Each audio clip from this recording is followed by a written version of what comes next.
Hi, I'm Barry Huff. Welcome back to another podcast on the Lord's Prayer. Now we're looking at the petition, "Forgive us our debts, as we forgive our debtors." Debt relief was a huge issue in Jesus' day, because an extremely wealthy person would have made over 17,000 times as much money as a poor person. And the poor often had to borrow money from the wealthy at enormous interest rates in order to pay taxes to the Roman Empire. So forgive us our debts is asking God to wipe the slate clean and give us a fresh start.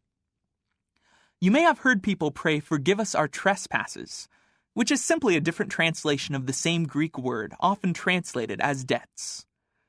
On the other hand, the version of the Lord's Prayer in Luke uses a different Greek word, which means sins.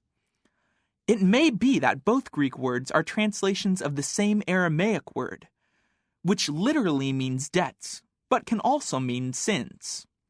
A child was overheard reciting the Lord's Prayer at a church service. He prayed, "And forgive us our trespasses, as we forgive those who trespass against us." I think he's on to something. The prayer, "Forgive us our debts as we forgive our debtors," is a dangerous request if we don't forgive. In fact, in Judaism, you can't ask God for forgiveness until you ask other people for forgiveness for the sins you committed against them. So on the Day of Atonement, Jews ask forgiveness from God, but on the day before, they ask forgiveness from other people. And the Lord's Prayer does the same thing. It connects God's forgiveness of us to our forgiveness of others. Forgiveness is the one thing, the only thing that's specifically required of us in the Lord's Prayer. And did you notice that just to make sure we don't miss the point, immediately after the Lord's Prayer, Jesus talks about forgiveness again. So the prayer for forgiveness leads to the action of forgiving. I love Lewis Smead's concept of forgiveness. When we genuinely forgive, we set a prisoner free, and then discover that the prisoner we set free was us. The refusal to forgive has been described as a feast, where you are the main course.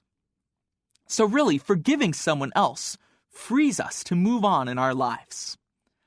In fact, the Greek verb translated in this prayer as forgive also means to let go, to send away. So we can look at forgiveness as the release of a burden. Forgiveness frees us. As Brian Frost says, "If you forgive, often you can free a trapped yesterday and make possible a different tomorrow." A list of the sources I used when preparing these podcasts can be found on tmcyouth.com. This podcast is produced and copyrighted by the First Church of Christ Scientists in Boston.